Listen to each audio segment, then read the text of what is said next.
Well, UFC 245 was trending to be one of the biggest UFCs ever, and I'm really interested to see how the final numbers come out.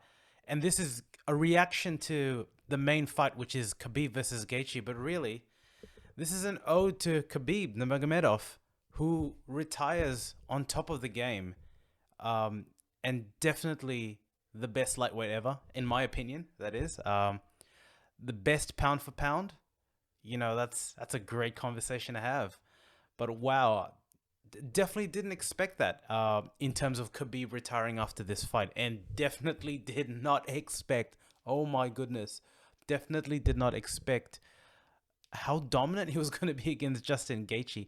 And this just goes to show how media can create narrations and storylines and that. But he was miles ahead of Gaethje. He was just so dominant, and Gaethje did have some success rather in the two short rounds. But man, he is a different level of fighter, grappler, or whatever. But Khabib is retired. I actually cannot believe he's retired. Look, let's go quickly. Let's do a really quick recap on the fight because it only lasted for 2 rounds.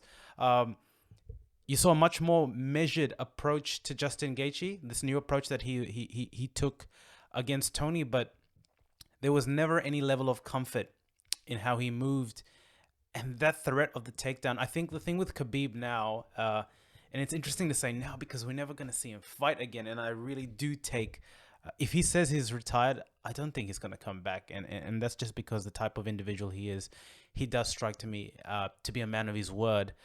But, Gaethje adopted a lower sort of stance, I think a wrestling stance in anticipation for the Khabib sort of takedown. And you saw a real, almost not reckless abandon from Khabib, but a real overemphasis on forward pressure to really get Gaethje thinking about that. And it worked. I mean, you saw him running with his Khabib patented, flying knees, Air Khabib.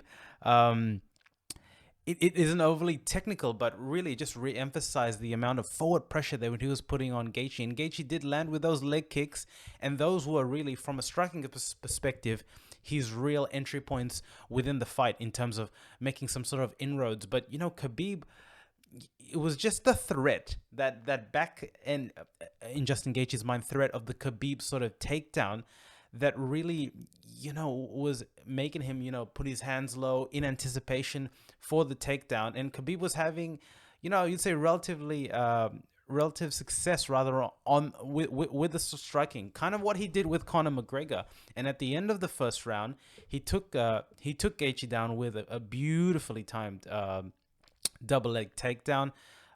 Quickly transitioned, to full mount. And yeah, it was the end of that round. But I think the main thing that I found really interesting was the corner, for Justin Gaethje. He looked shell-shocked. It was almost, in my opinion, a carbon copy of Dustin Poirier in that he just could not quite believe how strong Khabib was. Second round, you see a little bit of the same, bit of posturing on the feet. And in a scramble of a takedown, Khabib quickly, transitions. Within the scramble, he transitions, and then he gets Justin in a triangle choke of all things. He kind of gave up top mount, full mount rather, for a triangle position, and he tapped him out. Justin Gaethje tapped out like freaking 3 times, and the ref let it go. I mean, jeez, the ref missed it rather, and he went out unconscious. And here we are as an audience, absolutely shell-shocked. You could see as John Anik was, posturing up for the interview, Khabib's corner was coming, taking out his gloves, and you're like, oh no, nah, this ain't gonna happen. But lo and behold, it happened. Khabib announced his retirement in front of the world to see, and man, look, there is absolutely a part of me as a fight fan that says this is tragic. This is tragic. We're seeing, Khabib really start surfacing up as a really, really entertaining fight, and everyone loves a winner. Like the way he's winning now in terms of the finishes he's putting, it's amazing. It's amazing to watch that transition that he did to Gaethje to land where he landed, and to quickly get into to top. It's perfection, especially if you're really into grappling and understand the nuances of that. It's amazing. But Look, there were signs of this, and obviously hindsight's easy to say this, but the relief that Khabib showed in that controversial weigh-in, um, you can see it now. I mean, when he submitted, when he finished Gaethje, he was crying in the canvas, so all that emotion was pouring out, and you could tell that, it was a precursor of things to come. And lo and behold, he did announce his retirement. Where does Khabib Nurmagomedov rank in the greatest of all time?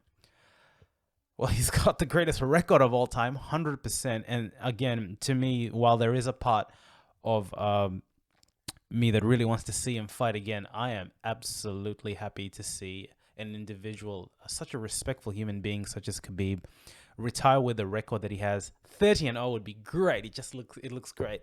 But 29-0 is freaking, like, it's amazing. And to see the guys that he's gone through, absolutely amazing. He absolutely deserves it.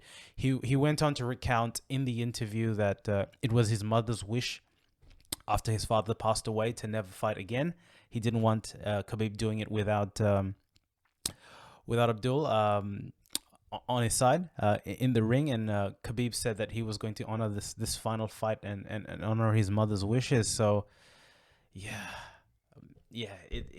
I'm definitely shocked. I'm shocked because the retirement takes away what was an absolutely otherworldly performance by Khabib. And when you think about the pressure that he was under, when you think about the triangle show, like the actual technicalities of how he did it, and when you think of how dominant Justin Gaethje was as a fighter coming up in the come up, and how relatively easy Khabib took all the strengths of Justin away, just because of the aura of Khabib, the aura of that takedown. And crudely, there were times in the first round that I was watching and I'm like, it's almost a street fight, because the way Khabib comes in it's genuine pressure. But that following that, relatively, it's an evolved from definitely where it was striking game. There is a monster of a grappling game there that you just do not want any part of it. And Justin said that, he didn't plan to be on the ground, because if he was, it wasn't going to be a good night. And when he went to the ground, he was powerless to stop it. And it just almost makes me feel how important grappling is in the sport of mixed martial arts and wrestling, and that ability to control. When you have a guy like Khabib that's 20 out of 10 in the old school rating system, it's amazing. But an ode to Khabib, mate, the greatest 155er for sure. Great human being, and really sad to see him go at maybe not the apex of his career, but really he was a superstar, but he was just, in my mind, transcending to that next level. That's that Ultra Super Saiyan level. But man, clap to Khabib, guys. That was an absolutely amazing performance. Wish you the best, and hopefully maybe in a couple of years' time he gets that itch to come back, and there's a fight in it there. He hasn't taken a lot of damage throughout his career, but man, kudos to you, Khabib. The MMA community will definitely miss you. Respect your decision, and I think the legacy that you leave will forever be kind of imprinted. Look at that Khabib poster. That's a great view of him. What about the 155 division now that Khabib is left, though? My goodness, it's odd. We saw this happen with Henry Cejudo. UFC is going to transition relatively quickly. I think Dana knows that Khabib ain't messing around when he says that it's over. It's over for him. You got to give Justin Gaethje a shot. Very impressive against Tony Ferguson. Man, that Poirier Conor McGregor fight is a number one contender fight in my view. I think you put Ferguson and Michael Chandler. You make the pay and the money of it worthwhile for Tony Ferguson. That's a good fight. The odd man out here is Dan Hooker. Although Hooker and Ferguson is not a bad fight as well. But in my mind, the Poirier versus Conor McGregor fight is now the number one contender fight, and Justin, slipped straight into that equation, and the 155 division chugs along. It's going to be a while until we get over Khabib, just because what he represented was a real breath of fresh air in the sport, and just everyone loves a dominant champion. Everyone loves a dominant champion. Look, guys, that was my brain dump, and there might be some videos to follow on this, on the thoughts of this. But if you like what you saw and heard, please give us a thumbs up, subscribe to the channel, give us some comments. Your support is greatly appreciated. Catch up, chat soon.